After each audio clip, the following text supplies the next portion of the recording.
My name is Rich Schmidt. I'm here with Dan and Helen Dusschee. We're at Freedom Hill Vineyard. It's June 29th, 2018. And we'll start you out by asking you, why wine? Well, it's not actually wine for us. It's the farming aspect. Sure. We're a commercial vineyard, family held. You know, we got into this 1981. 81. And I would say that it began, I think, primarily to the very basic part was I was sort of interested in viticulture. In a prior life, I'd planted a few vines in the backyard, that kind of concept. And then Helen and I, we came back from different marriages, so we got together and just decided to try to make a new direction. And I was kind of a lucky but unfortunate girl. I lost my dad when I was 24, and he was the largest oil and gas well drilling contractor east of the Mississippi. Oh, yeah. Worked himself to death, literally, and I knew I was going to have some money from that, and I wanted to do something that really honored him and my mother for what they had given us. And at first, I don't think my mother was too sure it was going to be an honor, because it was such an iffy business in 1981. But and Dan had the interest, and I got really interested pretty quickly, didn't I? In terms You of, did, and yeah, we we started. both bought in. We did. And it just became, it was a lifestyle change. Mm-hmm. We had no children, and so it was, what do we do? How do we raise a family in what we thought would be a productive, safe, good environment? Mm-hmm. And so that's what we did. Came and did it. How did you choose your location? Well, as it turned out, we were part of a group of people during that era, that 81-ish time period, unbeknownst to one another. It just sort of happened. It just sort of kind of organic, or whatever the word would be. And we got a little book that talked about how do you find property. Mm-hmm. And it was very basic. So we went around and we drew maps, you know, okay, this elevation is good, and so on and so forth. And then one Sunday morning, the Statesman Journal local newspaper had an article, I don't know if it was front page or whatever, but it was these two people that sold real estate, the Winquist and Seeley. Mm-hmm. And it just so happened that I used to work with Ron Seeley. I was a juvenile court counselor, as was he. And so we had a personal relationship. He had left some time before, so we felt comfortable calling them. And so they showed us around. This was one of the first pieces that we saw, and we liked it. But at that time, this area was not well represented in the wine industry. Sure. It was all Dundee Hills type stuff. And so we were really far from the epicenter at that time. Mm-hmm. They had a lot of properties to show us that other people bought, and they were really thinking this was going to had some potential. Mm-hmm. It was all wheat and grass and had all been cleared. It was formerly a prune orchard, and there's stories to tell about that. But yeah, and this guy had built this house here, but we didn't buy this part of the property initially. We bought 60 acres of the property, and then we had the right to buy 20 more acres, and then this 60 acres. And it all came together, I think, by 1983. Something like that. Yeah, and the house was built for a bachelor, and we transformed it, and the fields were developed by us. We were really lucky because everything was pretty much open fields, so that was really easier. We had great aspirations. We thought, oh, we can plant 80 acres like that, you know, and we're just starting to talk about getting the last few acres planted out, and we can tell some more about that too. Yeah. So. Actually, acquiring the property was a bit of providence, you know, just the process where we were living in South Salem. We bought this 60 acres over next door here. No power, no water, no barns, nothing. And we didn't come to this party with tractors in the garage. We're not a farming family. And so I think we thought we were just going to commute and do something. We didn't know. No. And we were over walking around admiring ourselves and the property, and the guy who was living here walked across the field, introduced himself, and within 2 weeks, I think he probably saw this We coming. had Dustin with us too on a backpack. Yeah, remember? Dustin was an infant. That's our son who's our vineyard manager. Frank was his name. He came and he said, "I've lost my job with the State Department of Education. I've got to go to Washington, D.C. Would you be interested in renting this house and property?" And we said, yes. So we moved over here. The people that we bought the house from in Salem said, "We'd like to move back into that house." So we rented that house to them. And then when it became possible for us to buy this place, she said, "I'd like to buy my house back from you." So it was just kind of one of those, when it's working, Sure. don't mess it up. Just Yeah. let it happen, and it did. We felt like things were working, didn't we? We had good energy going. Yes. Yeah, it It was worked. great. It was a great time. Yeah. It was. Well, it was hard. It wasn't yeah. that great. Gee, I forgot. Yeah, it's, that romance of the wine industry, you've heard that phrase? Yeah, not so much. So yeah, and Dan didn't quit his day job till 1984. I had quit my main part of my job because I was having kids, and You were. yeah. Anyway, do you want to ask us a different question, or should we just keep going? You can keep going if you want. What I was going to ask next was how you learned, how you figured out what you needed, and how you started learning how to grow grapes. From friends. Well, actually, the first thing we did when we got into this thing, we became aware through a mutual friend in the juvenile court again of a small vineyard up on the top of Ankeny Hills out there in South Salem. And so we went and visited that woman. She was a widower. And that was our first really tromping through the grapes experience. We helped harvest. And so that's really the first time we'd seen vines, to be just really candid. We did not take classes, formal classes. We just started doing seminars and reading the textbooks, the Winkler book out of UC Davis and just that sort of thing. But I would think primarily it came from a mutually shared need of everybody else in this area that got in at the same time we did.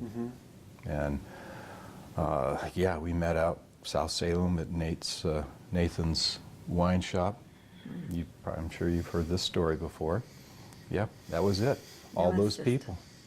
That was our life. It was truly our life. Yeah. And our friends, and still our very close people, of those people that we were together with in the beginning of the Oregon wine industry, second beginning, because, there were Ponzi's and ERAS, and we actually, relied on them some too, but really it was the group in Salem that we got very close with, and have just, been like family to us since 1981. That's true. Vacation together, raise kids together. Have deaths and yeah. marriages and all Yeah. kinds of things All together. sorts. Yeah. Yeah, it's in those days nobody came here prepared. Well, It might have been. Dickie Ruth would probably disagree, and Lett, but those guys didn't know anything either. Really, they were engineers. Now people come from elsewhere. They're well capitalized. They have the research. They have consultants, and they really don't need the way we did.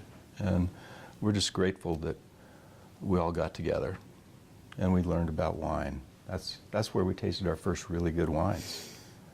In those days, Myron Redford, he was very helpful in introducing us to good wines, us being the group. He would bring in flights of $300 bottles of Burgundy, which that long ago, those were expensive wines. And it was like, Yeah, this, and then we're in a brown bag.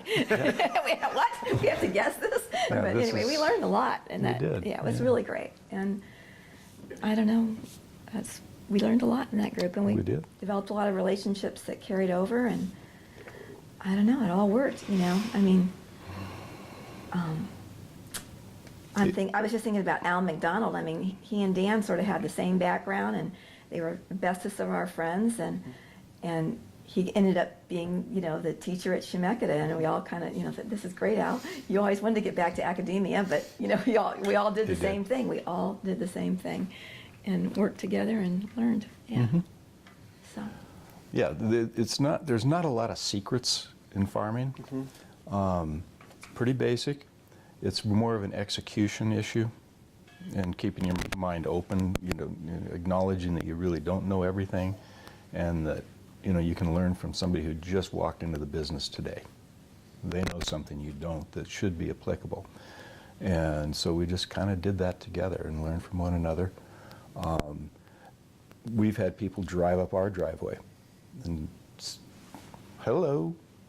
And so you just kind of take them in and talk things through, and a couple of them bought, well, they actually came to us because they bought property in the area, not right here, but close. And yeah, they're commercial vineyards now, and we've formed relationships with them, and we don't consult. Well, I don't want to do that anyway, because if you start taking money, you're obligated. You need to write reports and such. But I feel we benefited from the elders when we were in that age, and so this is a pay it forward and repayment thing, and feels good. Yeah. Wouldn't you say? Yeah, and you're really good at it too. So he's a good farmer. He didn't really want to be anything but a farmer when he made the transition, and that, I think, really kept us focused on really doing the very best we could with our property and our terroir. We could talk about that whole farming wine thing. Oh yeah, go for it. Our first harvest was 85, and I think we had 13 acres, and we had no idea what was out there because it was inconsistent. We didn't thin fruit. We didn't estimate fruit. We had no idea. And so we thought we'd harvest it with our family, and then we needed, oh geez, this isn't enough. We need friends. This isn't enough. Church people started coming out. And it took us 4 or 5 days, and we thought we'd be out, get it done in the morning, that'd be the size of it. The first ton we took to Bethel Heights Winery. They were friends at the time. And Still are friends. Well, that's true. Oh, sorry. Very good friends. And we took it there with the notion of learning how to make wine. And so Terry, I worked a cellar rat for him and learned how you make wine. And he tuteled me. Is that a word? I don't know. I think Can you tootle somebody? We'll ask Terry. He'll know. He told me what to do to make wine. Do this. So I did this. Do the pressing and so on. And we took that wine when it was bottled, and that was our marketing gig. We drove around to everybody we could think of, and here's some wine, and here's our story. And we think that helped us start to get contracts. It helped a lot. I think so. A little bit. Yeah, because there were way more grapes than there were wineries at the time. That was another thing we didn't think about. What are you going to do when these come on? But we got on it once we had that wine. We really, we ended up having really good, was helpful. We met a lot of people. In fact, I just got an email from Dick Erath this past spring, a couple 3 months ago. He says, I found those 2 bottles of wine. And I was insulted because we thought that he had drank them, but he didn't. And he says, what should I do with them? I think I can put them in an auction and we might be able to sell them. I said, oh, that's wonderful. And he did. Well, I don't know if he did or not. Maybe he did drink them. But Helen is really good at marketing.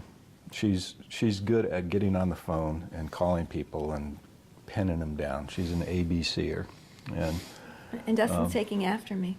He's really getting good at that too. He's good too. Yeah, my favorite thing was I was really pregnant with Mackenzie, and we were out peddling this wine around McMinnville. And we walked into this little train station, and I met this guy. I could tell he was maybe a couple years younger than me. And he said, come up from California, and he showed us his panel car, and it was Ken Wright. And we all just hit it off. I mean, we gave him the wine, and we started talking, and we ended up inviting them for dinner, he and his wife at the time, and the boys got to be friends, and the rest is history. I mean, so it was fun, and we always laugh about it because I was bringing wine. Well, we still sell to him since 1987. That's amazing. That's a long-term relationship. Yeah. And so thank you, Terry, for helping Dan make the wine. You know, God bless Terry Castile. He's a wonderful person, and we have some it was just a great thing that he helped you make that wine, because It was. It was really good too. And but what stimulated that thought is that's how we learned that I didn't want to become a winemaker. Wineries are cold, wet, and dark. And your real job is selling wine. I mean, that's your job. And didn't want to do it. So I did that for 2 years, second year to confirm the first year's findings. And so we'll leave the glory for those others. And they can travel and work like crazy hours, and Yeah, and more thank power them so to much, because they Yep. do such wonderful things with our fruit and spread it across the country. And it's really cool. It's really cool. It's gotta be quite an honor. It is. It is. Yeah, it really is an honor. What kind of comes up with all this, with all the people that we sell our fruit to, so. And let's see, so then we went to the train station, and Ken bought the wine, and then he made Panther Creek. We used to go up there and pour all the time, and that was a lot of fun, and we had a lot of fun. We did. We worked still really do. hard, though. Oh, geez. That's the first 2 or 3 years that Dan was like still working, and I was like these little tiny kids, and I'd take Dustin out to the vineyard, and I think we had one working guy, kinda, but I was like pregnant with Dustin sitting on the ground, pruning and trying to get it It's true. done, and it wasn't a lot of acres in, but it still was 13. And Dan would come home and work, and I mean, it was really an experience. And Yeah. we were out here in the middle of, there was nobody around a lot. There was no houses around us then. There's houses now, but except up there were houses. But right in this area, there were no houses. And it was an interesting deal. It was an adventure. Yeah. We reached a point where we had to bite the bullet. Can't do two jobs. What's the future going to be? If it's going to be farming, you really need to be a farmer. And so we did it. Helen kept working and having babies, and Part-time. it evolved. Yeah, Yeah. because I was doing this stuff too. Mm-hmm. Yeah. So what I was asking is how you decided what to plant, how much of it to plant. Did you try a bunch of varieties, or was it kind of Pinot Noir from the start, or? Okay. Well, everybody knows that you have to plant Pinot Noir. And so we did. And we didn't like Pinot Noir wine at the time. But it's such a sophisticated wine that you have to taste it, and you have to learn about it, and then you just acquire this taste, and all of a sudden, that's what we like. We had California palates, because that's what was on the shelf at the Safeway. Those Cabernets and those Rieslings and that kind of stuff. But we knew you had to do that. And so that was primarily it through most of the initial acreage. Then we put in some Chardonnay. It was the old Davis 108 clone, which was less than optimal. But it still made some decent wines every now and then.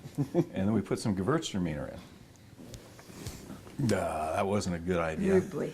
It was there for 15 years, Yeah. something like that. In 2 years, it actually paid for itself. And so we Just didn't fit.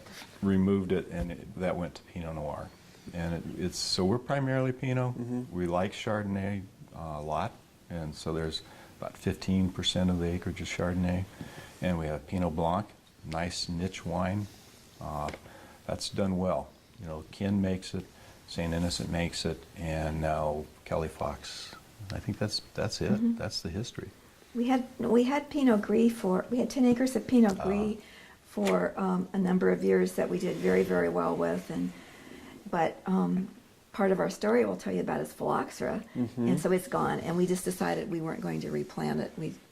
That was the silver lining for phylloxera. Got out of Pinot Gris. As a farmer, that's a cash flow crop. Money comes in and money goes out, but none stays. That kind of thing. You can, you feel like you're making money, but you aren't. And I think it might be that way for wineries to a degree. And the last variety we have is 1 Acre of Tempranillo. Cool. I just wanted it. How does it do here? It's doing very well. Yeah. It's still young. There's been 2 full-fledged Tempranillos made from it. More recently, we got into arrangement with Illahee, and they're just putting it in some rosé. Nice. And it does well here. But yeah, that's how we decided what to do. See, you mentioned meeting Ken Wright kind of by happenstance. I'm curious how you developed your other sort of contacts for grape sales and how you developed those relationships over the years. I was going to start with Fred Arterberry. Oh, that's a good one. Yeah, we did the same thing with Fred Arterberry. Went down the street and gave him a bottle of wine, and he and Dan hit it off. He liked the wine, and at the time of his death, he was using 40% of our vineyard, and he made wonderful wines from our fruit. But we learned a lesson in the sadness of his death that we would never sell 40% of our vineyard to any one person. And we kind of regrouped. One of the good things that came out of that was Mark Vlasic was his Protege. Yes, Mark was a protege to Fred Arterberry. And, Mark started using our fruit for St. Innocent. Was Lang the same story? I can't remember. I don't know. We delivered a lot of wine to a lot of wineries, and also went to events, and you just start rubbing shoulders and you network. It was a lot smaller. It was, and yeah, I don't really remember. I don't know. I think Don ended up buying some fruit from Alan Joni or something, and then that kind of evolved, something like that. When I say Alan Joni, that's Seven Springs. Oh, that's right. And anyway, and let's see, who else? Well, we did that whole thing, and we sold, for a while we sold to Adelsheim and Ponzi's and There's Eras. probably been 40 wineries. Yeah, and some, it just depended on what they would want and what we would want and how the relationship would work. Dan would sort of assess the delivery times sometimes and the whole picture, but we've stuck with some and have really great relationships with them. And Harvest is a high stress situation, and if we think it's high stress, the wineries are in ultra frenzy. They're just nuts. And so it's that how y'all do under those circumstances is what's going to make or break things. Sure. And so we filtered one another out to the point where we have really good working relationships with all these people. They're all really high character people. They know how to make really good wine. They know how to sell wine. And they pay on time. it's all those kind of things that we looked at. Yeah. It's a great thing. And they looked at the same thing with the kind of fruit they wanted and that kind of thing. So anyway, it works out great. We have great clients. I think another one of our fun people that we have now is we have Ken Paolo, who was Mark Wasic's protege.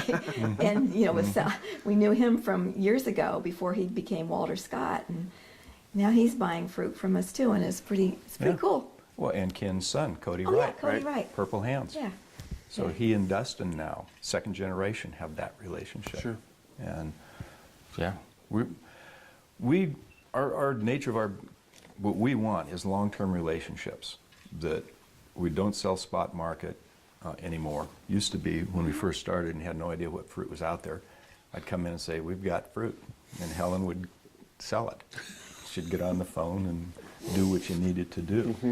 We didn't have enough money that we could not harvest it. It was really important that every line came in. We had some money, but we didn't have that. We realized that we didn't have that much money.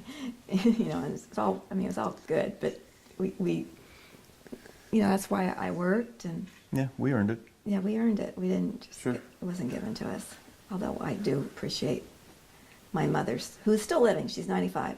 Her support over the years was phenomenal. That's right. She didn't Just yell at us or phenomenal. anything. No, she didn't.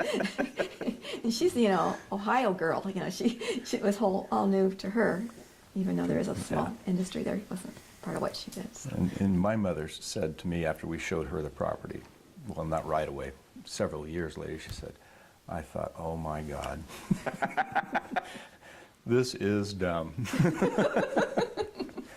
But nobody got on us about it. No, they let us do our thing. I'm curious, as you develop the relationships with winemakers and your clients over the years, how you balance their desire to have control over what you do in the vineyard with obviously your own desire to control what you do in the vineyard. Well, That's a good question. that's part of that process. We,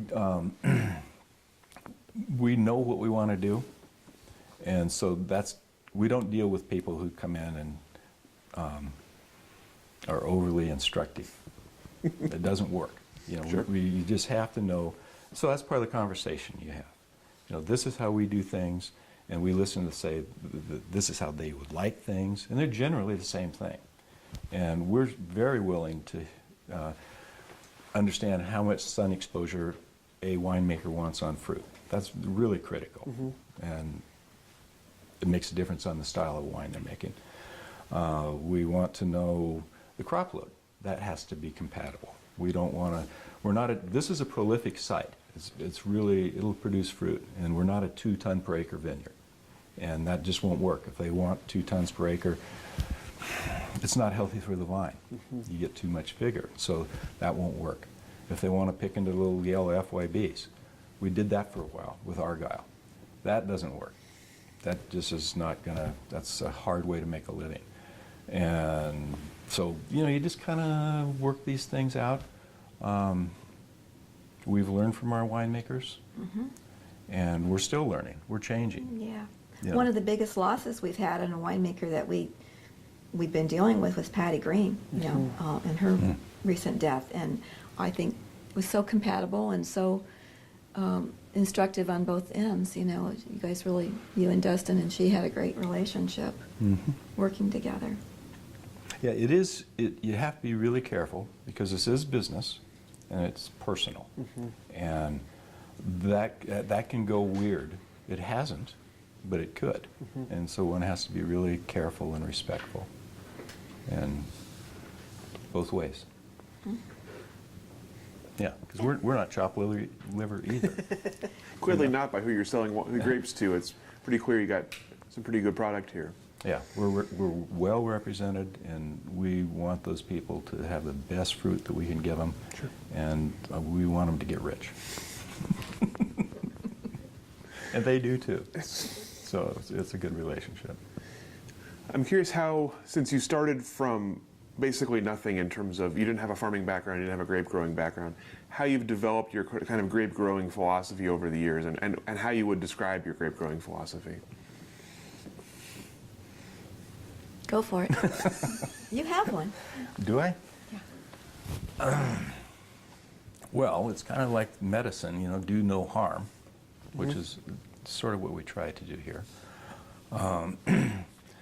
But we also want to be able to deliver the fruit, which is one reason we're not totally organic or biodynamic or laissez-faire about the whole thing. We want to deliver clean fruit at the end of the season. And we want to do that with minimal impact. We do kind of the integrated pest management concept. We recently decided, well, I should back up a couple steps. We were in live 2 different times and just didn't enjoy that relationship much. Thought it was maybe just a little too intrusive. I don't really care what Europe's doing, all due respect. It works for them really well, but this isn't there, or it's not South Africa, or it's not whatever. And I'm much more into the local influences, friends. We have had experience, and we can share that. And so at any rate, having said that, I'm going to contradict myself and say that we're now certified sustainable by Food Alliance, which is a massive certification program, and they do all sorts of farms. But we just thought that it might be helpful to some of our wineries because their customers say, who are these people? Are they this, how do you label them? And so at the very least, they'll be able to say they're certified sustainable. Oh, well, wonderful. And so that's how we're positioned. And we're kind of in a change right now. We're, with Dustin's energy and input, and we're getting larger so that we're more able to do this economically. We're trying to do away with herbicides. We're much more into working the soil under the vines. And we think that's paying off. We're looking at things a little differently. Does that answer the question? It does, but I'm going to follow up by asking, you mentioned integrated pest management. I'm curious how that fits in. Well, that just, to contrast that with, let's call it just traditional farming. Traditional farming would be, well, it's June 1st, going to go plow that field. Or, it's just not a lot of thought put into the process. You apply this, you do that, you harvest, and You got a you cake. do whatever you're going to do. IPM is more being aware of the vineyard, what pests there are, the level of activity, and making the least impactful input you can to get to live with it. We're not out there spraying because we're supposed to, kind of thing. We're out there because there's a need to do it. We're just trying to get a little more harmonious with the land and the little people that live out there. Sure. So when you moved here and you started, was your intention to make this a family farm? Was your intention to have your children take this over? Was that sort of the idea you had? Well, back then it was kind of hard because they were pretty little. But no would be the real answer. no. But as the years went on, and let's see, Dan was like really, really working a lot, and he was getting a little bit older, and I was really, really, really working a lot, doing other things because we needed the money, because we had phylloxera, we were replanting the vineyard. It became really clear that we needed to make a plan eventually. Maybe not right that moment, but we needed to make a plan. And we always, I think, hoped the kids might be interested, but we really encouraged them to do their own things. But this guy Dustin went and did his own thing, ran a little business, and then worked for somebody else, and said he'd come back. And he's here, full force, and it's amazing what he's doing. Our children blindsided us, is what happened. Yeah, they did. That's We true. we did the what's it called in Oregon State? The family farm, like it's a It's a generational transitional business program. Okay. Anyway, and so we did a few of those conferences, and children need to be gone for 10 to 15 years. They need to have another career. They need to get their own networking. They need to come back value added, and that's how these things work best.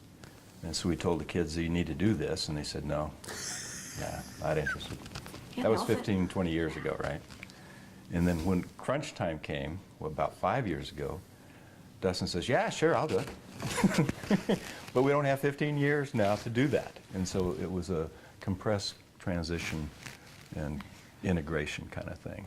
And I don't know, our two other kids, they're both girls. Courtney, AKA Porter, had worked like for Rob Stewart and Terry and the cellar rat and stuff, but she was not really interested. She was more interested in being a Puna girl, and she's an acupuncturist now.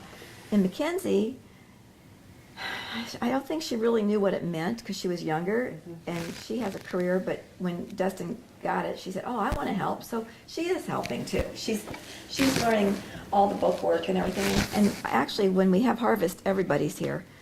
Everybody's here. In fact, I don't go out to the field as much because I take care of all the grandkids sometimes, so because I can't lift buckets like that anymore.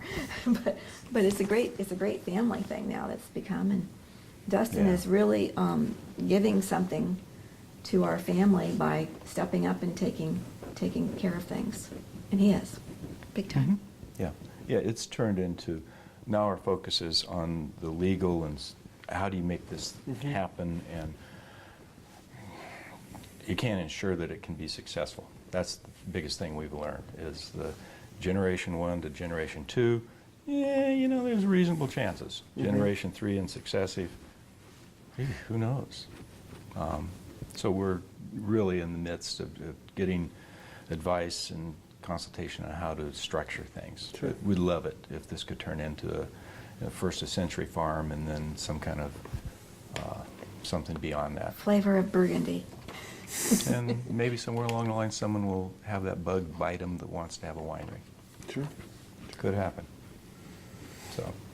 So we mentioned a couple times, and I also want to follow up about the phylloxera. So we've heard, obviously, we've heard that from many people in the industry about that time. I'm curious what your experience was when phylloxera came. It was horrible. Yeah.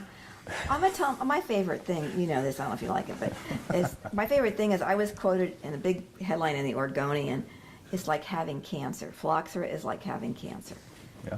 Except that we recovered. We were in recovery and now we've recovered, and it's a great feeling. But man, we were really lucky we had land that wasn't planted, because we started this big planting, what do you call it? We started planting a whole bunch, you know, and it was affecting us financially. We had wineries that really cared about our fruit and about our site and about us, and helped us in that process with planting and long-term contracts around that. What else do you want to say? Well, I would say that in the beginning, we all understood that phylloxera would be here at some point.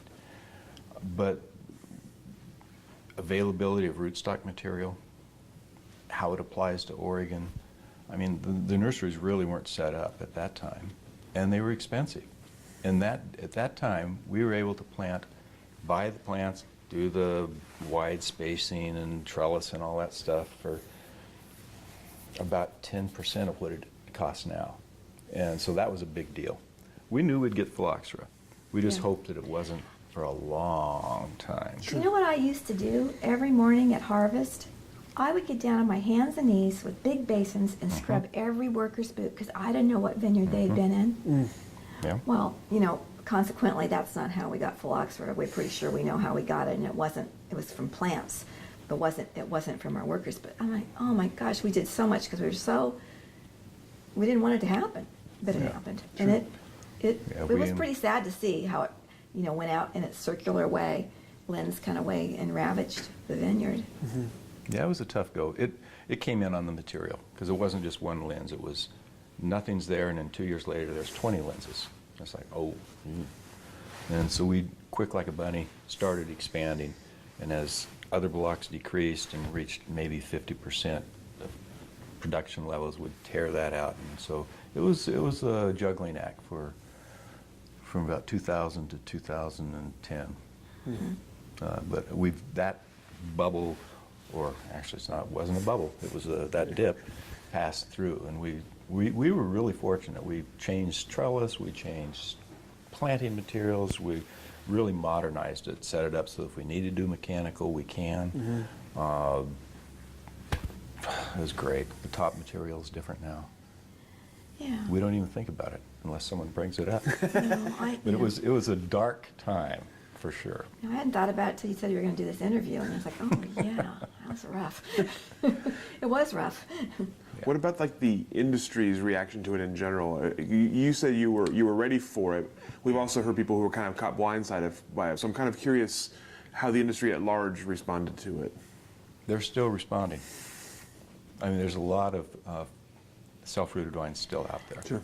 But you know, like Ken would come out, and this is when Ken was able to do everything. He would come out, and we would before harvest, we would mark the parts of the vineyard that we didn't want, the rows that we didn't want the pickers to pick, because these vines are just not healthy enough. And we'd mark and have it so that he would have the fruit that he wanted, you know, from the Wadensville over there and everything. And I think, you know, Mark did the same thing. They worked with us to get through it.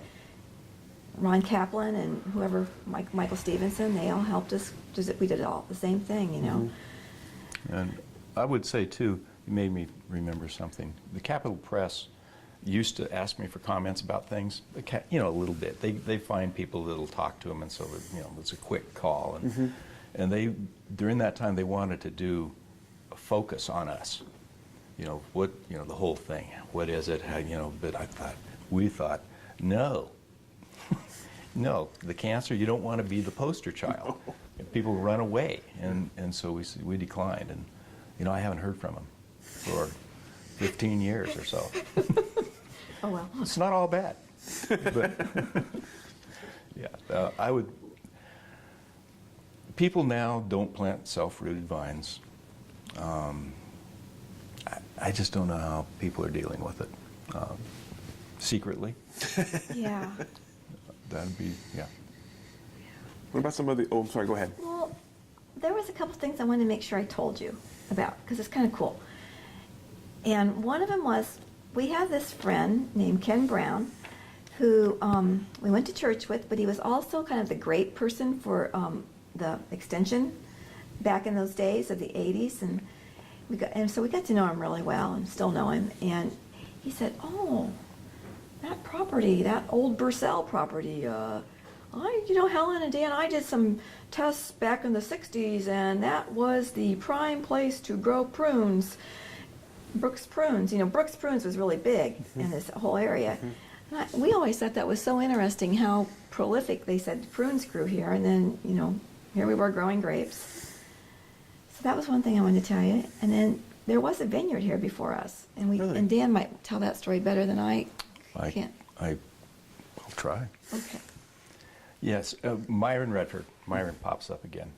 He bought our first fruit beyond that first ton went to him for his Nouveau. Yes, it was a good Nouveau, and he arrived during the early part of the season. And he's looking around. He says, "Yeah, does the building inspector live next door?" I said, "Yes," and it turns out that a friend of Myron's from Seattle, I think his last name was West, Yes. had undertaken the search of the Holy Grail for vineyard land way back in the day, yesterday. And he decided this was the place from all of his little factors. And he planted a couple of acres of grapes just off the driveway that he came up. And we didn't know of that because the guy, Frank, who we bought the place from, tore him out and planted wheat. And when we heard the story from Myron, it was like, oh, yeah, cool. And this guy actually showed up on the doorstep, I don't know, 15 years later. Yeah. And it was him. And I felt kind of sad because he was very wistful, He said, oh, and you go, oh. Sorry, we're here. What are you going to do? Yeah, that was a nice little story. Yeah. Got any more? Yeah, but Oh. I'll see what he asks next. What I was going to ask was about sort of other pests and viruses that have come across. I know red blotch is something people are worried about now, and other things like that. I'm curious how information has changed for you as you've gotten into the industry more, and how you prepare for things like that. Well, first off, we're very fortunate that wine grapes in the Willamette Valley don't have a lot of pests. We have powdery mildew and an occasional bunch rot. And those are easily addressed. The other stuff, remember, what was the fly? DSW? I mean, we have brush fires. They kind of roll through the industry. And by and large, we let the research people research it and try not to get our hair on fire. Because truthfully, there's not much you can do. We were just, the other day, Dustin and I were at the tech group meeting talking about trunk diseases. That's not good. And it's not good. But everybody's got them. And we still, as an industry, don't understand the implications of all of that. You can liken it to your body. You've got bacteria and nasty things cruising around in yourself also. So we're a little bit of the biodynamic phase of saying if you treat your property properly, it will stand a much better chance of being survivable and healthy. So right now, with the exception of phylloxera, we're not, who knows what's coming. Sure. Just gotta roll with it. So you're basically trying to keep things as healthy and clean as you can, and then just sort of react to what happens. Unless you see, if the train's coming at you and it's a real one, you need to be aware of that and do what you can. But the red blotch, it's here if it's here. You don't do something for it. Your vine's healthy. You're trying to, well, yeah, yes, and make them as healthy as they can to fight whatever it is. Dustin, do you have anything to add? Yeah. Oh, you do? Well, I don't know. Dustin's I've got some been thoughts, watching. but I don't know. Going over, you can chime in. Okay. What was the question, or what were? Just sort of talk about how you prepare for and deal with sort of diseases and viruses that are affecting. Well, I agree with what Dad said about there's not a lot you can do, but I think that the industry has changed in the last 15 years a lot because there's so many more acres planted, and we have things here that weren't an issue in the 80s and 90s. So and it's always going to be like that. There's always going to be new stuff rolling through, but there are more pests than there were, and you just got to kind of listen to people that know more than you and keep an eye on things. Sure. Not ignore things. So, yeah. What do you think? Yeah, fine. Yeah. But there's things like the mites that weren't an issue 10 years ago are an issue True. now. Yeah. And it's just because there's so many more producers out there and so much more wood coming into the state, and it's just the way it is. So, Yeah, that's true. Monoculture. yeah, Yeah. for sure. So, yeah, I don't know. Oh, yeah. Perfect.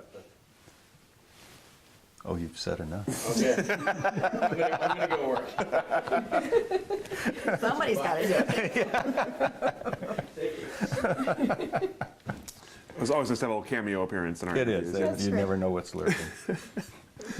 So now that you've been here for a considerable amount of time, I'm curious, what is it that makes this vineyard special? Like, is there something about the terroir here that makes it special?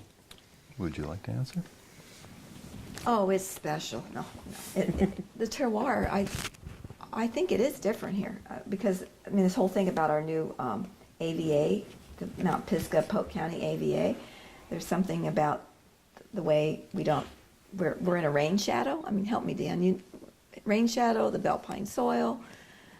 It's not as cool as some of our wineries say it is.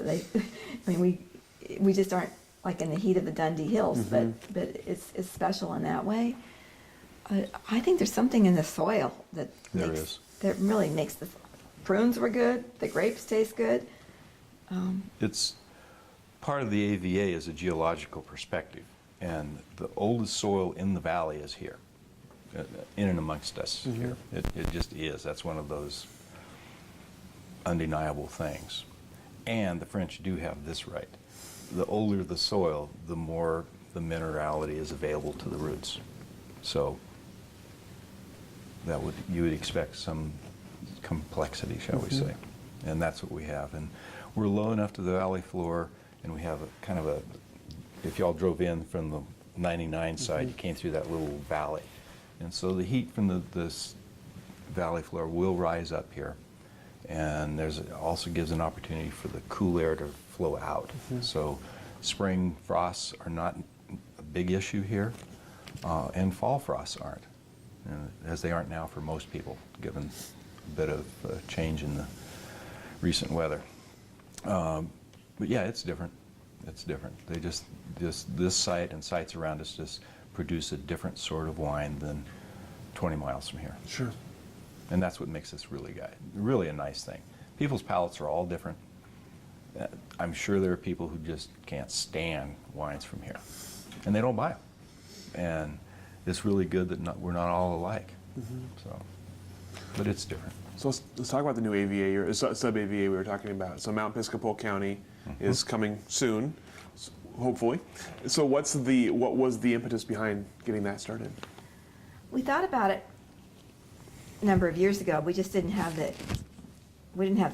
go-get-'em attitude to get it done. And then Dan started getting calls from the Kendall Jackson representative that was here. And he wanted to name it Monmouth Independence, and he wanted it to cover from like Rick Rial down to below Suver, over to Buena Vista. And honestly, I didn't like it. And I wrote him a letter, and he really didn't have much. I tried to be welcoming, but I also said, hey, I don't think that really fits. I've been here a long time, and it doesn't really fit. And other people in our little area felt the same way, and so we got going. And we did it. Yes, we did. Took us about a year Yeah. to have some kind of consensus. It was that's always an interesting process. And we Well- basically got most of it. Yeah, several years ago when we first looked at this, there was only one winery here. It was Illahee. And it just didn't make sense for a vineyard to be the driving force of an AVA. And so we all just said, yeah, there's not just that critical mass to make it happen. And perhaps it was what you suggest was the influence. I think so. But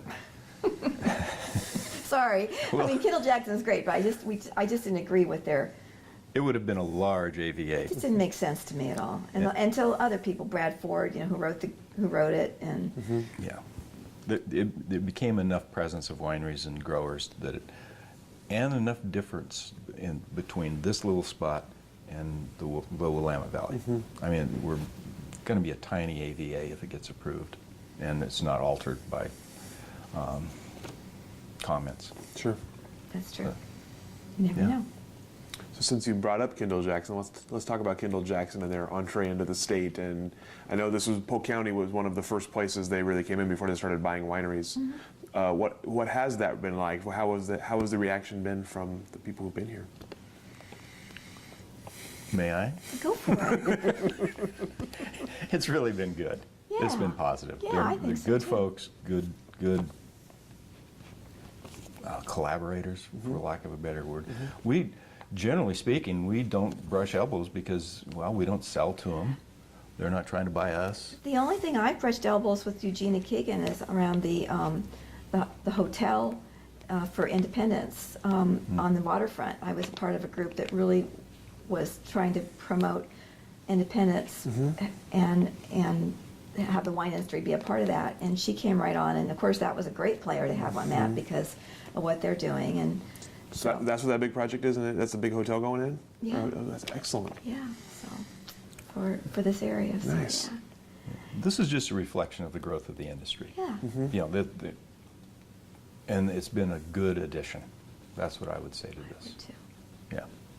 We need people who can suck up a lot of fruit and their own plus. And I think they will not be the last. And, that's fine. I personally want a lot of people in this business because I think what we do really well. That's immodest of me to say, but I think that, that's not a bad thing for us personally because not everybody that comes in is going to be able to do things well. Right. And so that's going to help us kind of spread the bell curve out a little ways, and the people who are very professional and have good sites will be rewarded. So, wouldn't you say? Yeah. Yeah. What are some of the other changes you've seen in the industry, and besides just the pure growth of the industry? What are some of the other changes you've seen since you entered into it? Size, Just sheer numbers. people from, I don't know, we all came from somewhere else, but it seems like a lot of the people that are coming now still have more money, more professionals, even though I know a lot of us were that way, and it just seems that way to me. Well, Yeah. can I jump? Early on, we would have an industry meeting at the State Fair in one of the big buildings, and the whole industry was there. I mean, you may not know everybody, but oh yeah, and from Southern Oregon and wherever. And now, well, we're part of that older generation now. We know people that we knew then, which is not a lot, and percentage-wise. And Well, you and Ted are the only ones still left of our little group that we all had, and Mark, and Ken, still doing anything. I mean, either they've, they just can't do it because of their age, and yeah, and the profile of our area has grown. I mean, that's a wonderful thing, I guess. yeah, I like it. I mean, more people will move here, so maybe not so much. But I don't know. There are more wineries, more people are being successful making and selling their product.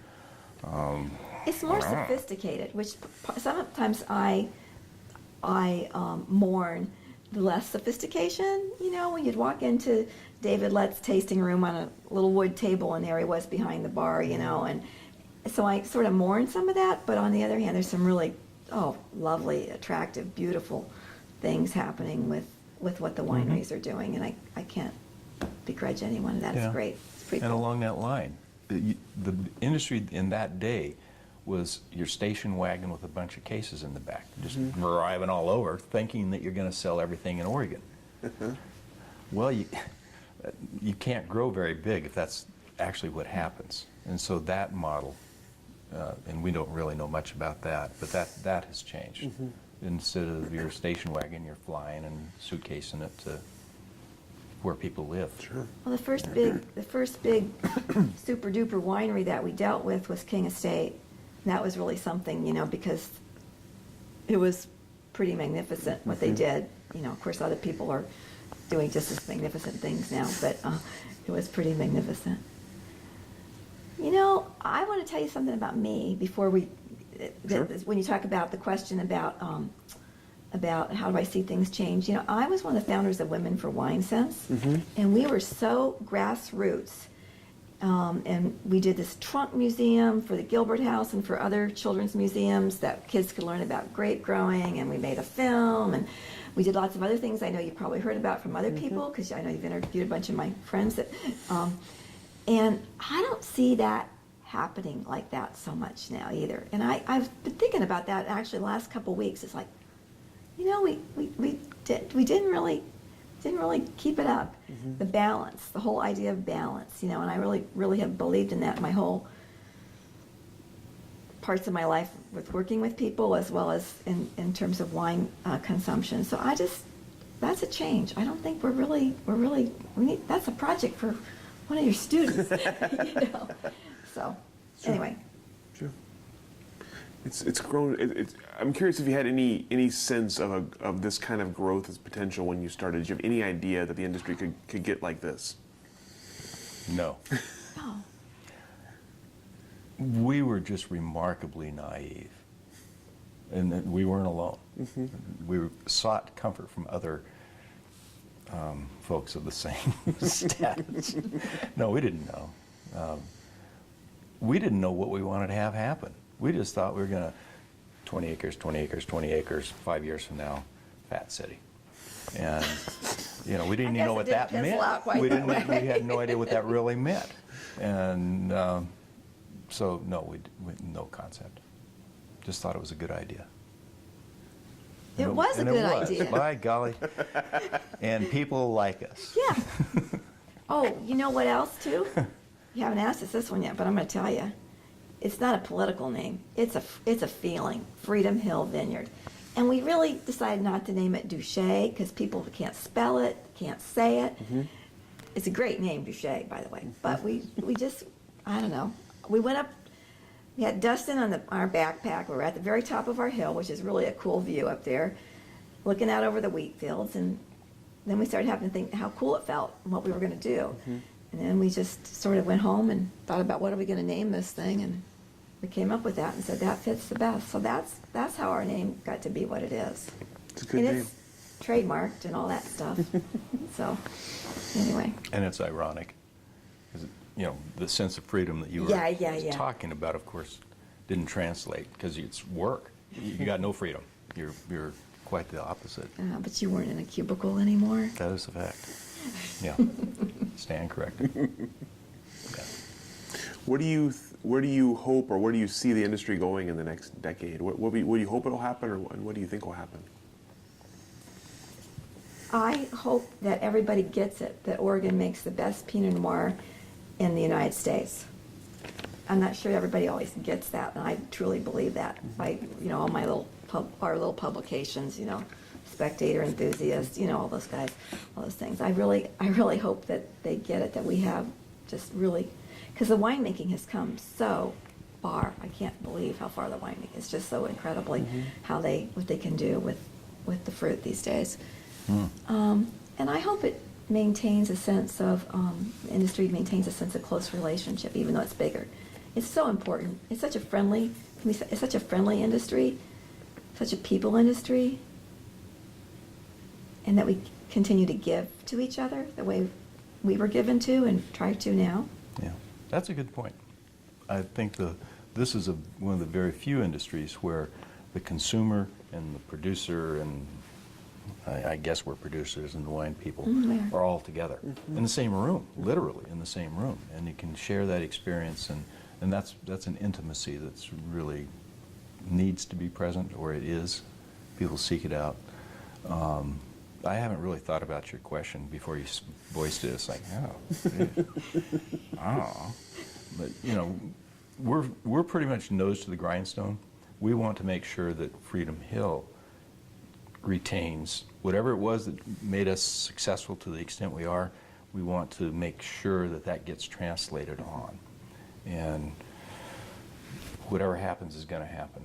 Yeah, because we're going to do it in a good kind of way with people and with growing the best we can, and that's what I'd want for the rest of the industry, Yeah, because it's been a blessing. yeah. We try not to plan for other people.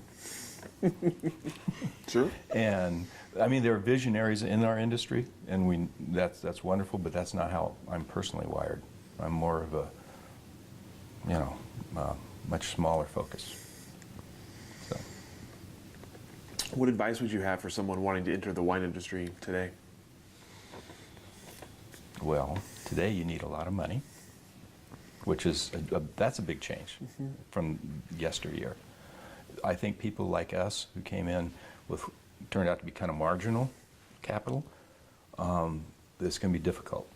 It's going to be really difficult because they're going to be competing against people who are able to assess a situation and address it quicker and with more bang than what we would have had at that time. It would have been tough for us to compete.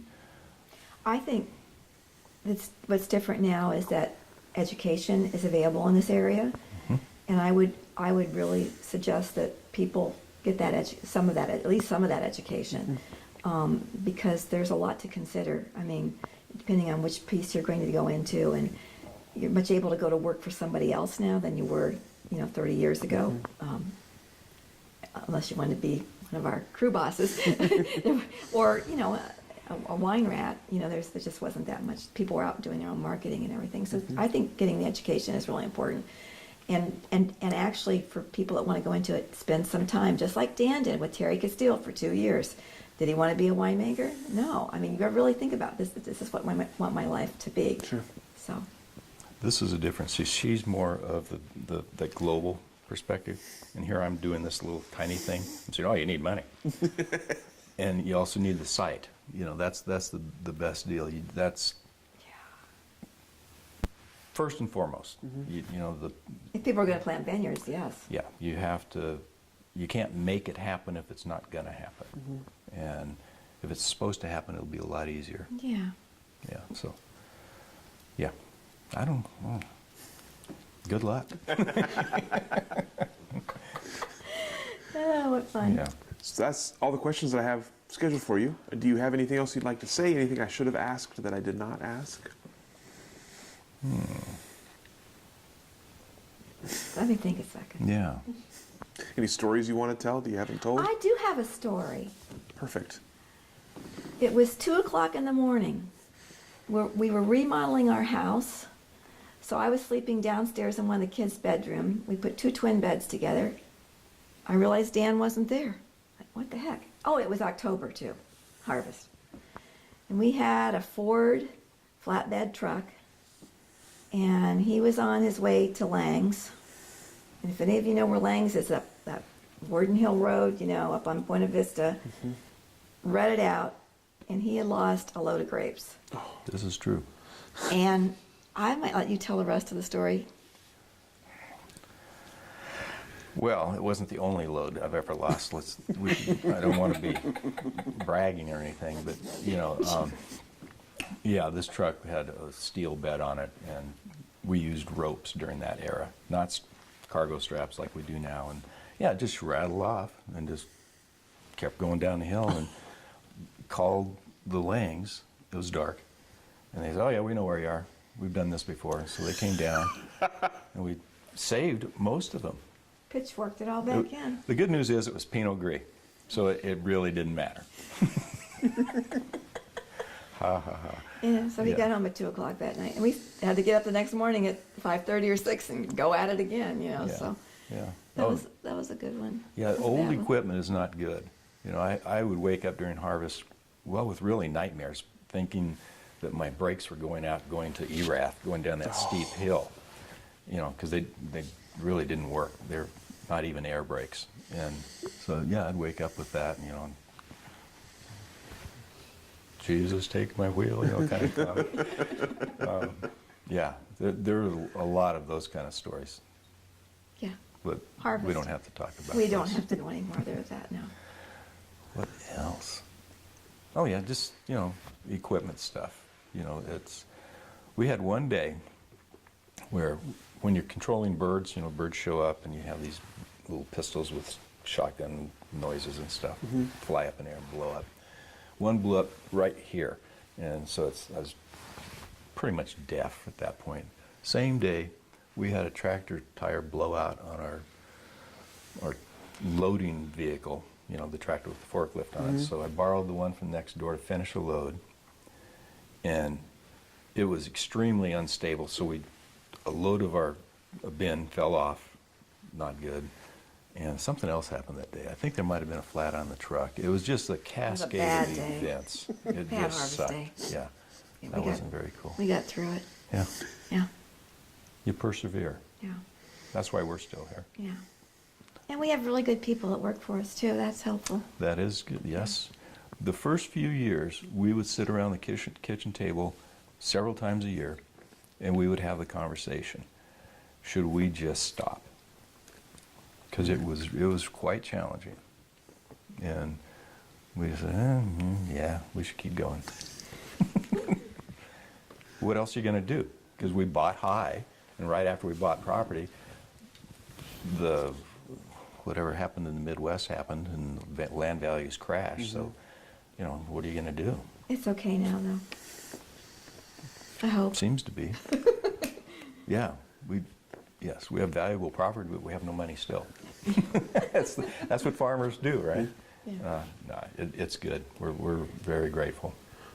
Was there, besides just not having an idea what else to do, was there anything else that kept you going? Did you have kind of a light at the end of the tunnel? Like, was there a point you were looking for at which point you'd be successful?